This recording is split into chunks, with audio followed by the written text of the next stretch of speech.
Welcome back to the Most Podern podcast. I'm here with my co-hosts Libo Li and Minkoo Kang. I'm Alex Yuen, and we're actually this time we don't have a guest with us. This is our intro episode to the season 2, which is about careers in the built environment. Of course, this podcast is all about establishing convening power in the built environment, bringing people together to talk about what they do, how they affect the world around us. And I think this season, at least, our initial thought was, well, let's see what people actually do. How do you establish a job, a role, an identity with your actual job in the built environment? And we heard from a number of guests, 6 actually in total, ranging from architecture to design to development to construction. Also from a career coach, Jackie Schaefer. And really, I think at least the initial test, the initial idea kind of came to fruition that everyone is working in their different silos, but it's really helpful to at least talk about how those things connect. And I think this episode is really about trying to establish potentially some commonalities, themes, common subjects that we've picked up on here. So, gentlemen, do you have anything that jumps to mind after we've heard all our guests so far? Yeah, I can go first. So I think we should talk about the casts that we have designed for this season.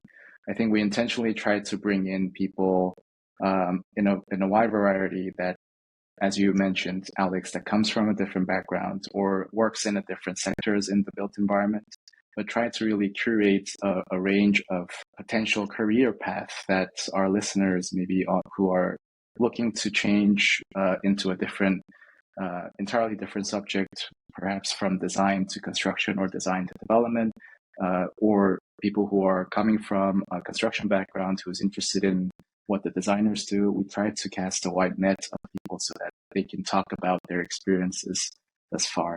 So I just wanted to mention that first. Yeah, I think what was also fun is a lot of the things that we heard were things that I think we needed to hear. In a way, I felt like we really put this group together to feed our own curiosity about not only what's out there, but also how people got to where they are. And I think we heard a lot of really interesting stories about what transitional moment that they hold so clearly in their heads as they decided to go from where they were to the path they're on now.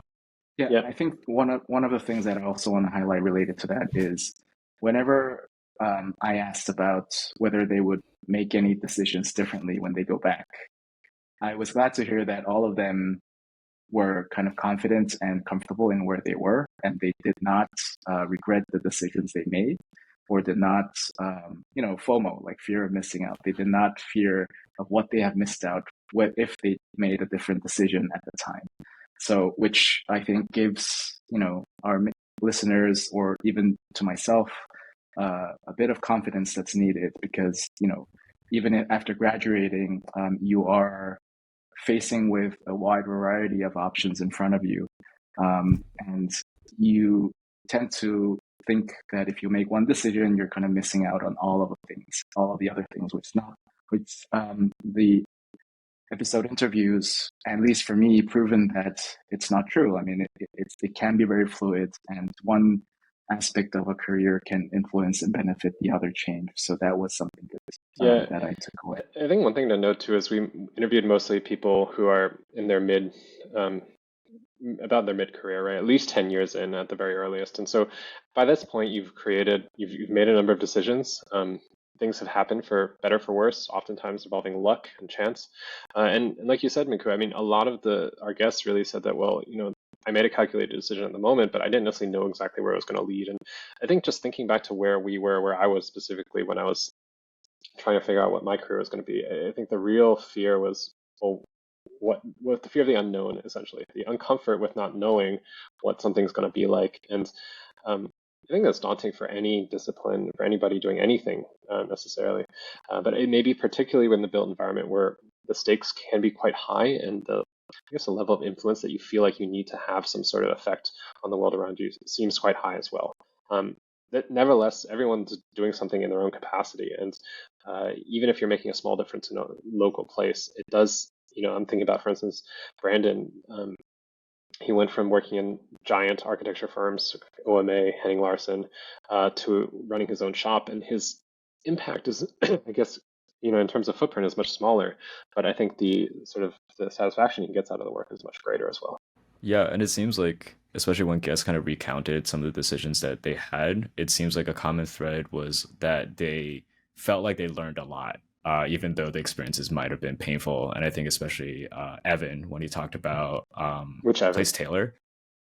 Oh, Evan sorry, Smith. Evan Evan Smith. Smith. Yeah. Yeah, but I think Evan Wiskup also had similar sentiments through kind of his different placements as well, where each place, each experience gave him the lessons, however painful, that he needed to make the decisions, but also get the confidence of setting out on their current adventure. That's right. Yeah, another aspect that I appreciated is the fact that is from Jackie's episode, she mentioned the importance of knowing yourself. Mm-hmm. And I think for me personally as well, that was the most difficult part to understand when making those decisions and career decisions and moving forward, because I never thought about it as maybe it's an Asian thing, maybe it's the cultural differences there.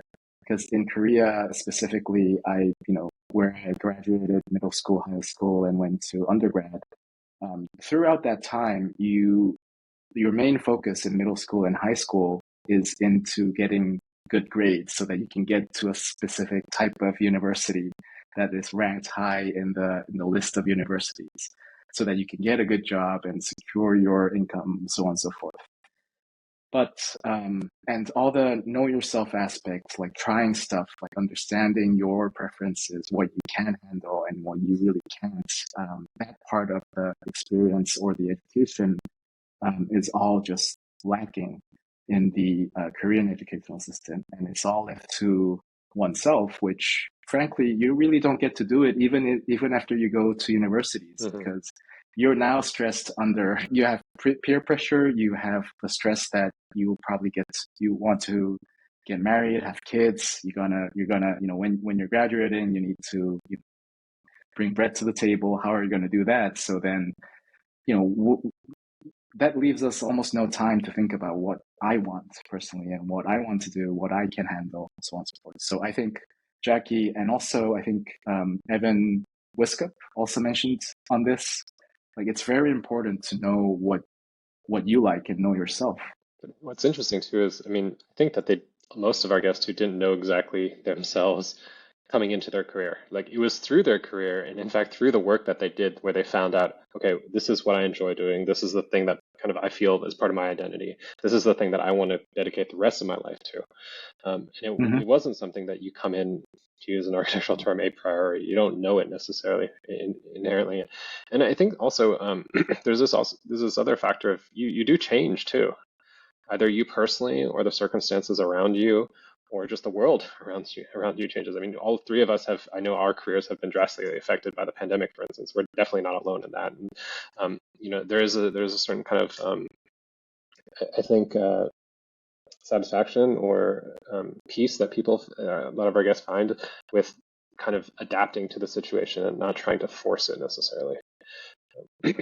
But I think it was kind of encapsulated when Evan Wiskup, and Jackie mentioned this too, is basically said, find yourself and then find what makes you happy. Probably there's a pretty strong connection between one's identity and the things that actually one enjoys. Yes, happiness is also a recurred subject in those interviews. Yeah, and I think the happiness too. This is like self-help 101. It's mostly intrinsic, right? It's not extrinsic motivation. It's not because, like Minkoo, you're saying, somebody else tells you should be doing this, or somebody else expects you that, if you should follow this career path. It's really the thing that you have to find out yourself. And I think, at least when you're dealing with the built environment, talking to Evan Smith, right? Everything he does is an experiment, from his businesses to his career path to his life. I think that you can only find those things if you try. And you try things in a kind of controlled, non kind of lethal manner, like nothing critical. If anything goes wrong, it's not going to break you necessarily, but you test things. And I think that's inherently, anybody who's dealing with the built environment is also used to doing that. So that's probably one positive, at least strategy maybe for moving forward. Yeah. And speaking of Evan Smith, I think for me, the interesting takeaway was related to the aspect of failure. That's inevitably engage. That inevitably you will engage when you are a serial entrepreneur or you are like a business owner. The fact that he has faced those failures, with a very straight way, and not having those failures, um, you know, consume him entirely, but try to just move forward with a good. If you know what you want to do and what you think is meaningful, you can learn a lot of things from the failures as well. So that was also a powerful message that I remember. Yeah, it's what's also kind of interesting is that it the guests almost like portray failure as something to look forward to. Like Zach talked about how the first 13 presentations he gave on the platform that he built, no one called him back. Like he got no customers from those. But he did learn a lot from them.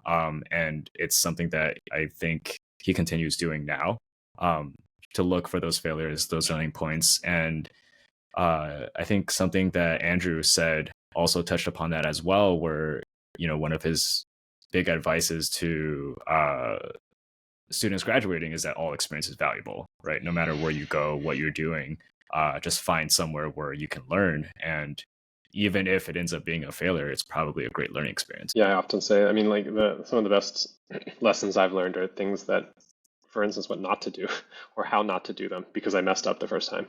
And that's data, that's information that you can take with you for the rest of your life. If you never found that out, you'd still have the chance of making the same mistake.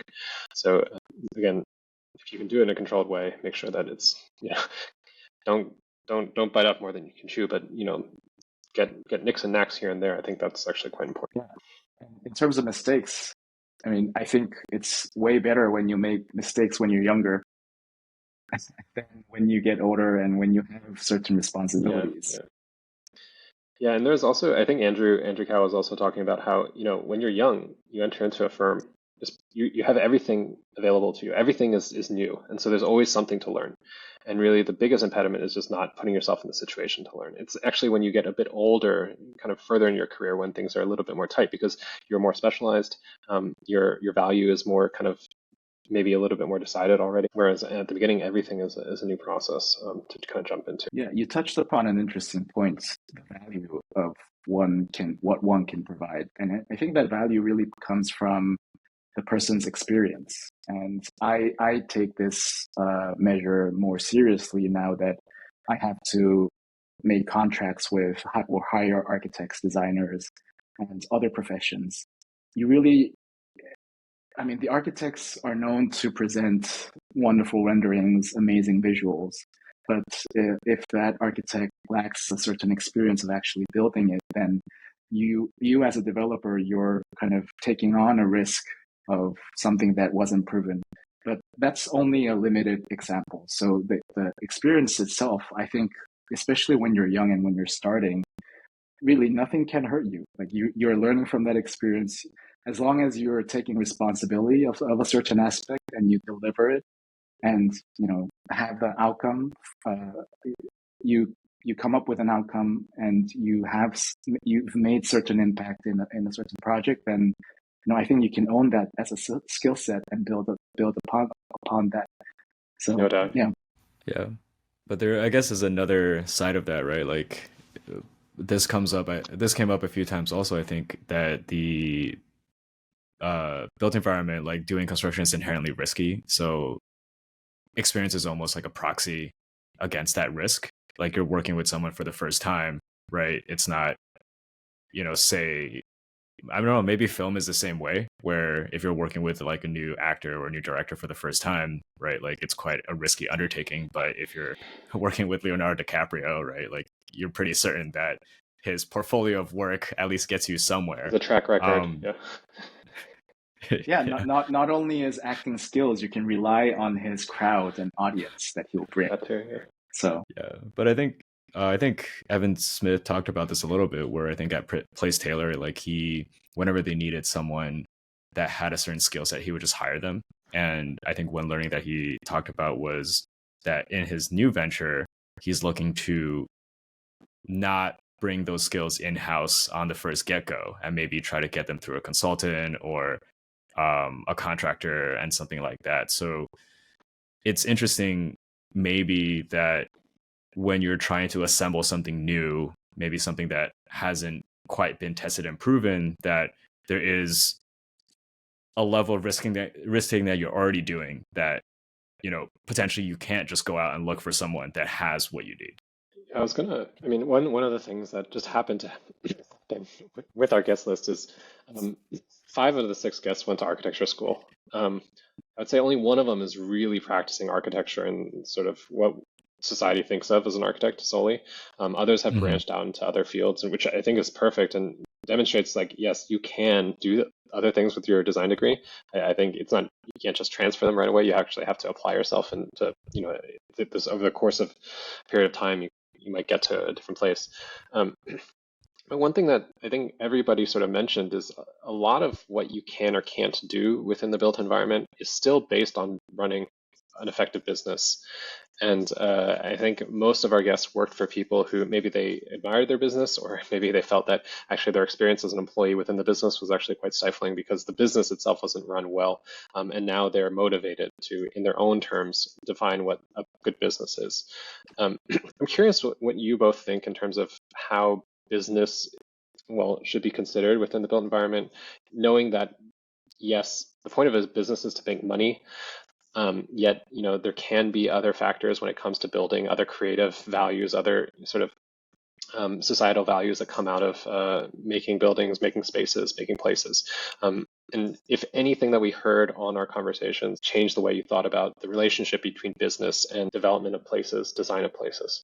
I think at a high level, the split between a services business and a product business, I think if you look at Highland Park, um, and Layer, right? They're both product businesses. So they have different profiles, they take different Mm. risks, they sort of brand themselves and see the world in a little bit of a different way. And I think Brandon Hall, he talked about how at the end of the day, architecture is a services business. So there's a level of customer service that he has to provide to all his customers. And I think Andrew touched upon this a little bit too, where in a services business, you are in a way selling margin on time. And there's kind of an upper limit to how much premium you can put on that time. So from the model itself, there's in a way like a choice at the beginning of how your business model can impact the level of risk taking and the level of R&D investment you can really do. Right. I think the pitfalls of a design strong firm is that there's this belief of creativity.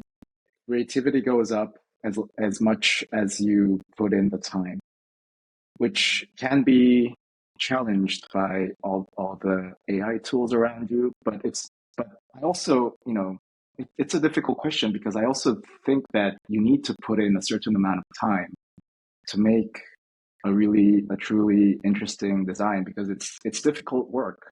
We're not just talking about creating beautiful renders in a short amount of time. It's like the idea and the thought process behind it that can make a very elegant suggestion to the challenges that the site may have. So I don't want to discount it much there, but the business skills comes in because if the principal of the firm is also like that, like he doesn't care much about how much he's making through these work, but trying to just achieve the best design outcome, then the company as a whole suffers by those decisions. Because if you want to push a certain aspect, or if you want to push all of the projects to achieve a certain level of design, then that means you and the team members together will have to grind and like really push the ideas to a certain point where you may not have the funding to start with. And unfortunately, I think it might be Evan Wiskup or Brendan Hall that touched upon this,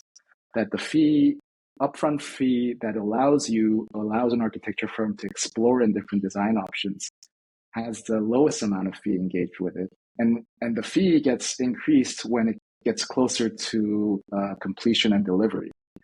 But the design firms work in the almost the opposite way, where a lot of time is devoted in finding that great solution up front, whereas, and then once you have that idea, the rest kind of follows. So I think this disparity of a mindset where we start is kind of troublesome in the design-oriented practices, and that's why, me, Alex, and Libo, we all experience that kind of grinding mindset in the large architecture firms, but we don't get compensated based on the time we put in because of this model.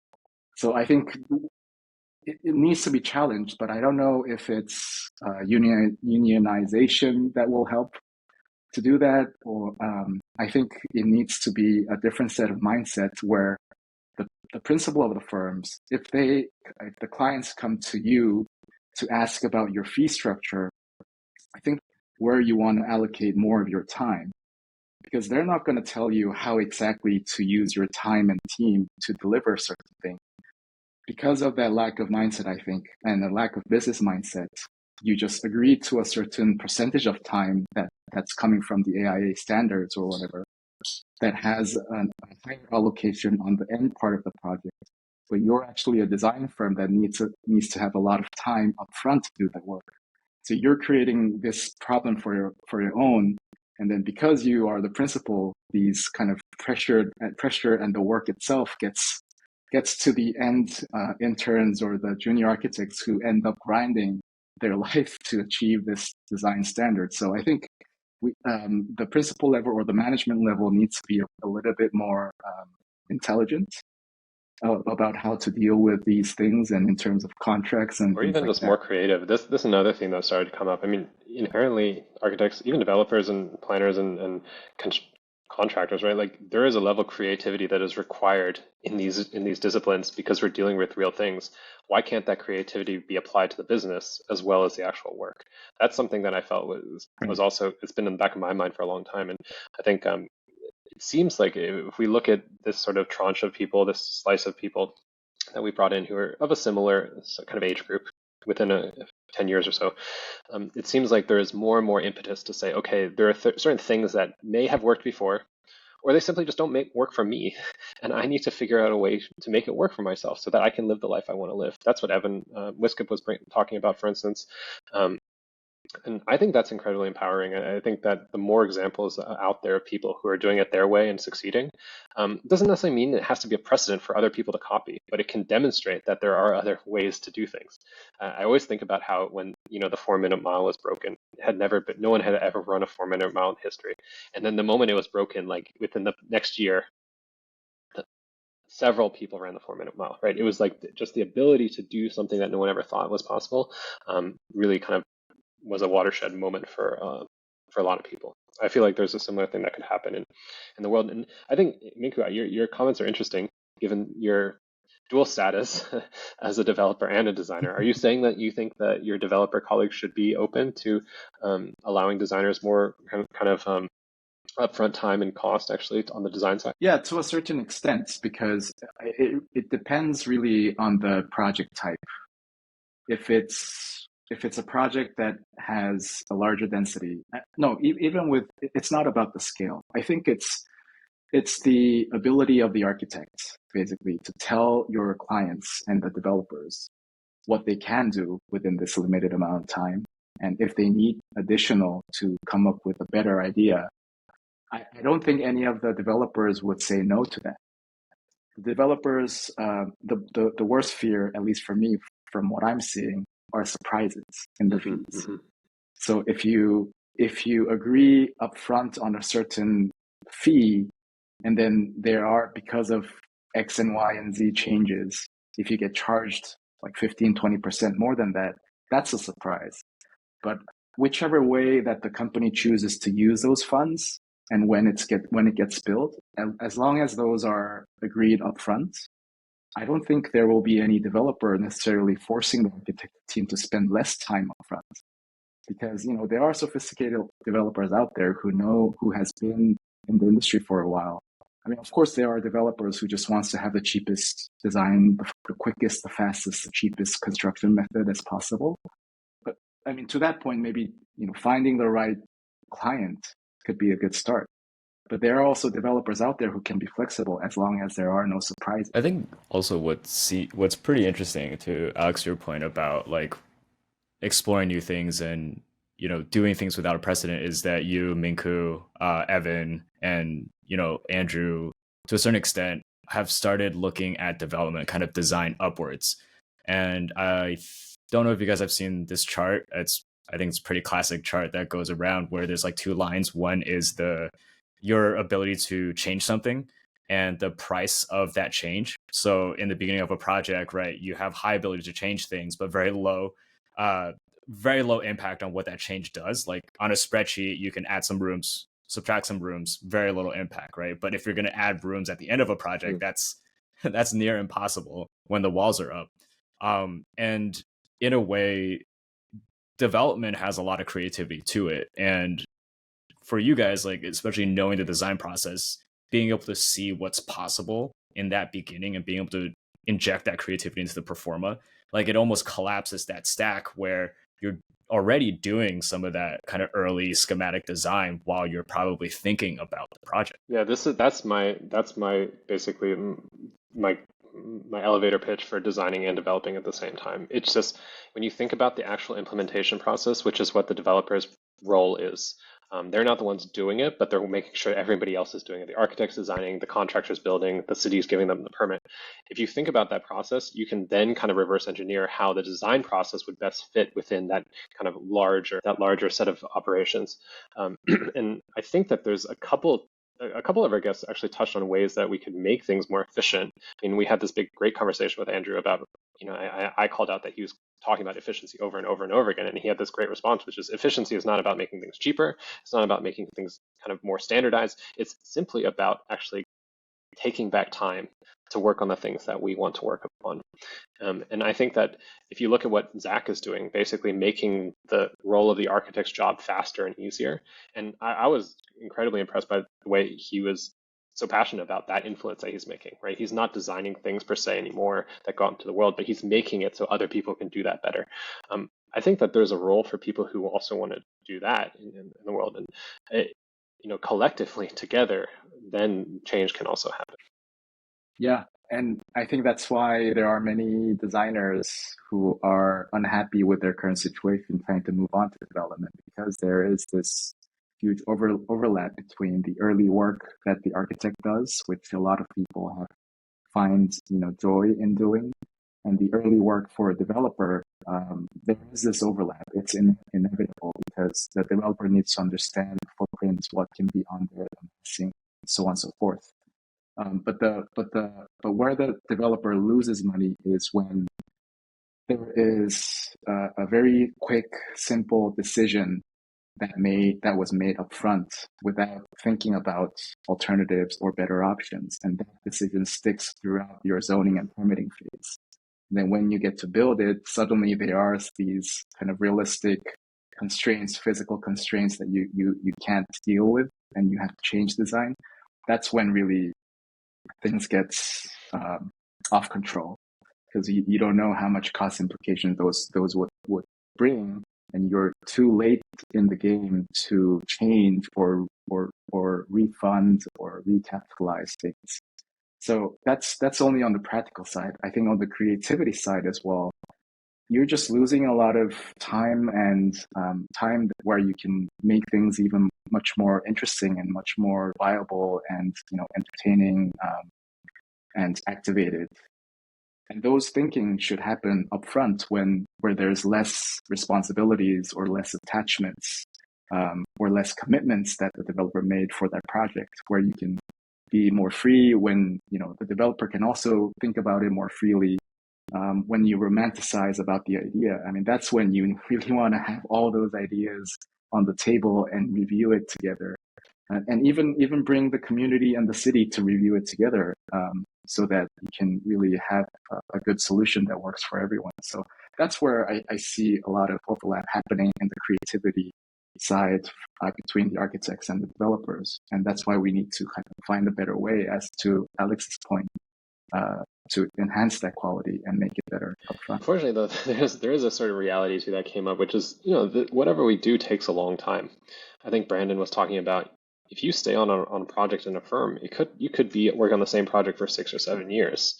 And so there is also this idea of a ticking time clock, like your personal time, your where you are in your life, where you want to be personally.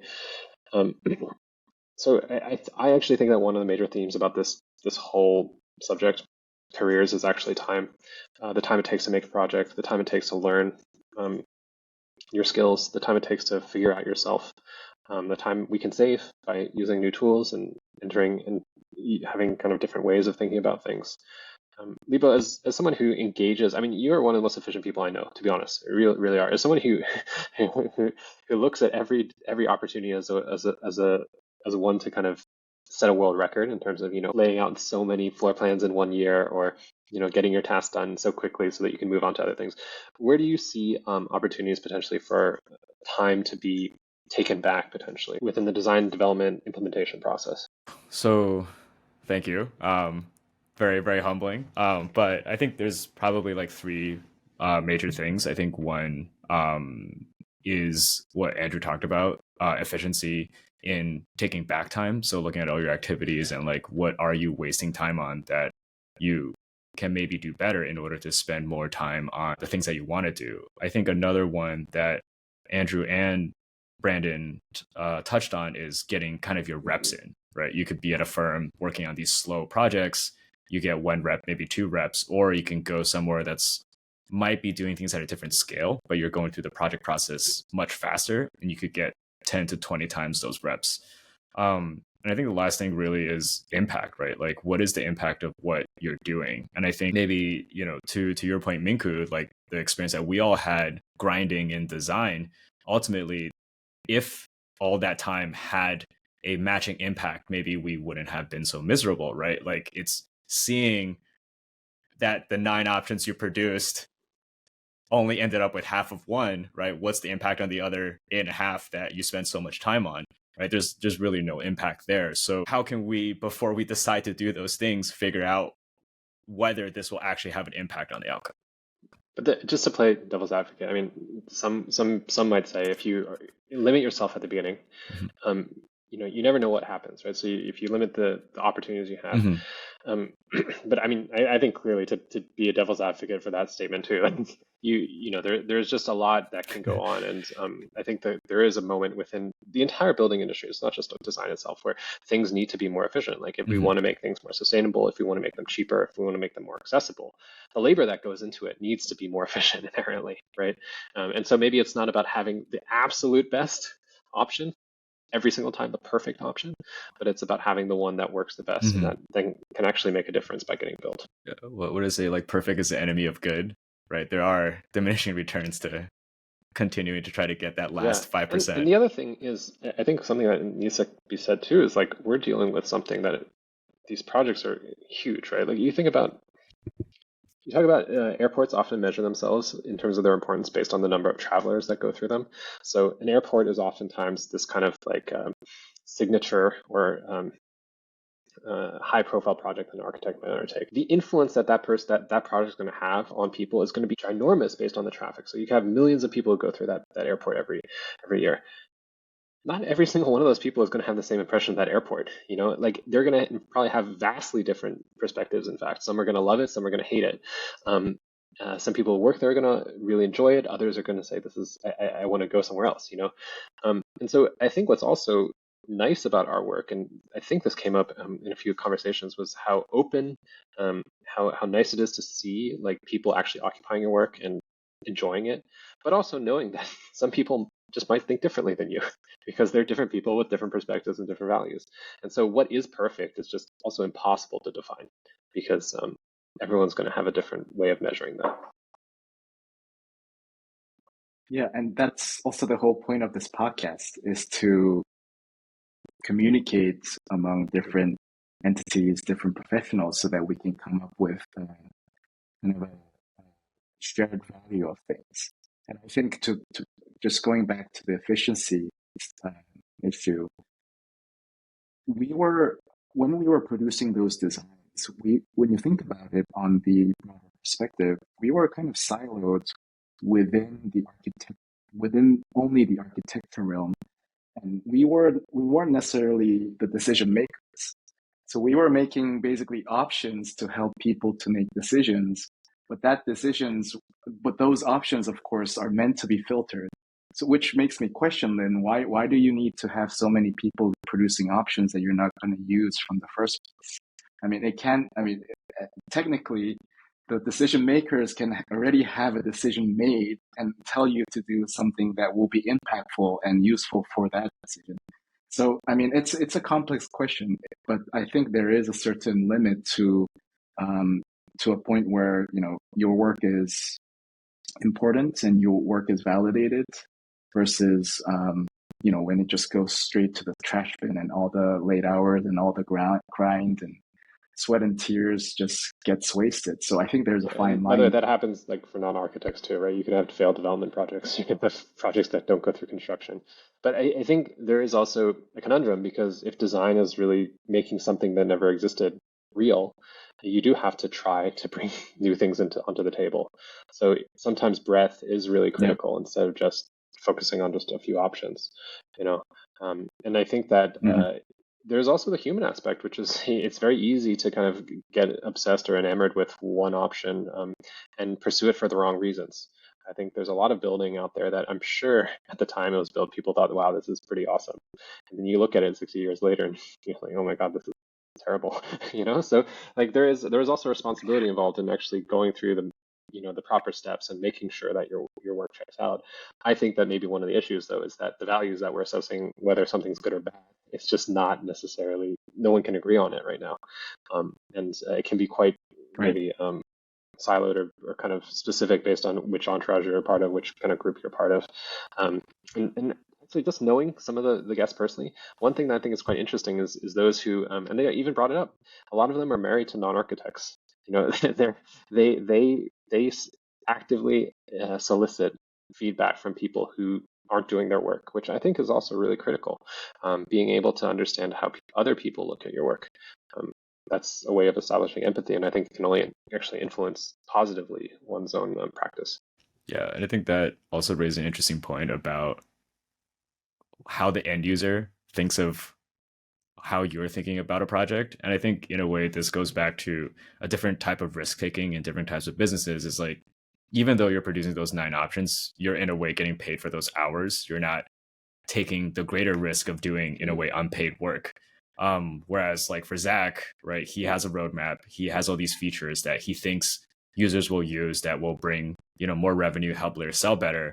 But he doesn't really know until he puts the feature out there, puts it in front of people and asks them to take out their wallet, right? Mm-hmm. Which they might not do. And as a startup, he has his runway. And if the runway runs out before those features sell better than he expects, then in a way, like the business is over. And I think for architects, as much grind as we do, that same level of existential risk is potentially not there for those risks that we take. It's a similar type of risk for a developer, right? Mm-hmm. No matter how many things that how many great ideas that your architect provides, you have to be the one who either believes in that and who believes that decision, which will probably be a little bit more costly than the standard practices out there. Will that give you a higher selling point or a higher revenue for your project? That's unknown until you actually hit the market. So that is a huge risk that the developer is taking. Yeah, and as an architect, the idea. Yeah, and as an architect, if you're asking your developer either to pay you more or to go with a riskier option, you're asking them to take on more risk, right?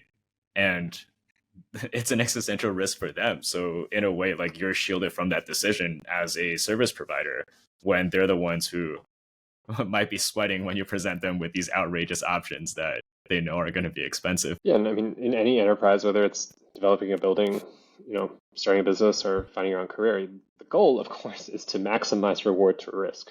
You want to limit risk as much as possible while trying to get the maximum kind of outcome. I don't think there's anything wrong with that. And I think one thing that a lot of our guests showed is that, by entering and trying things kind of bit by bit, you can achieve that. And I think when it comes back to the personal life too, like you're going to have a totally different appetite for risk than another person in terms of changing your career or going about things. But if you spread it out over a career, over at least even a portion of a career, actually the risk also dramatically decreases.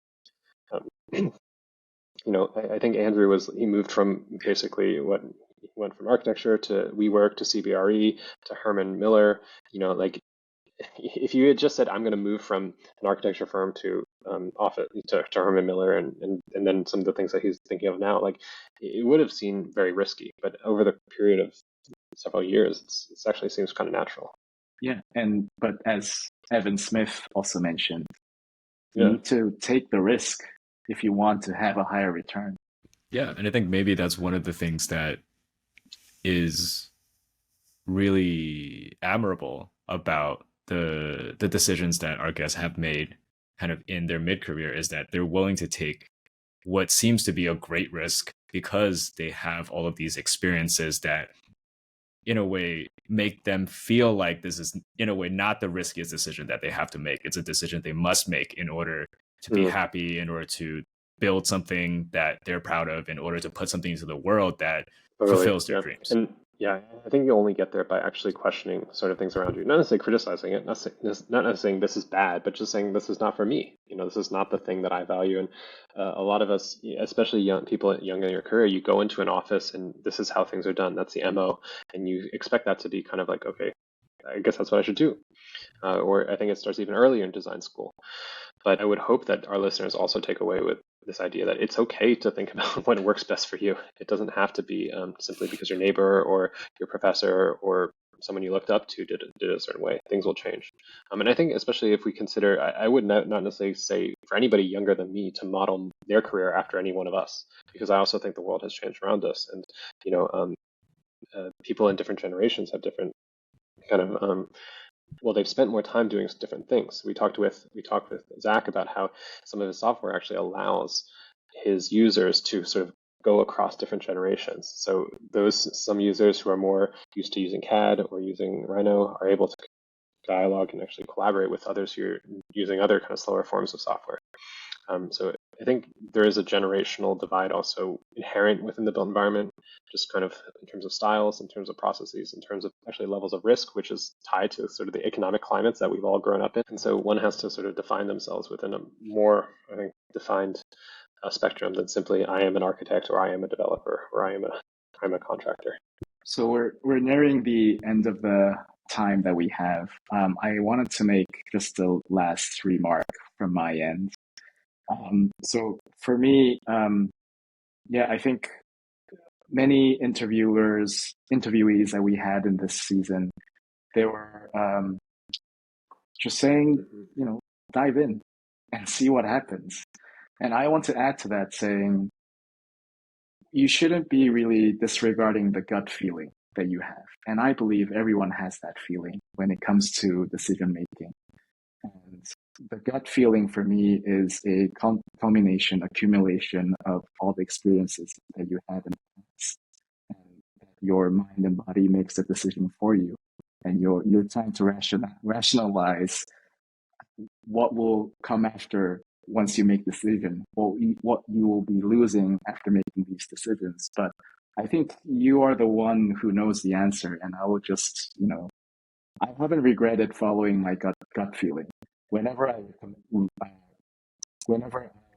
really thought that I made a mistake was when I was not following the gut feelings. When I look back at it, totally resonates. I think another thing is like there I guess is a fear of the unknown. And one thing that Jackie said that really resonated with me is that she thinks of her role as a coach as someone sitting there with a map and guiding kind of the person to find their path through that map. And I think a few other of our guests touched on this too, is that we are living in the world where every individual has an increasing access to information.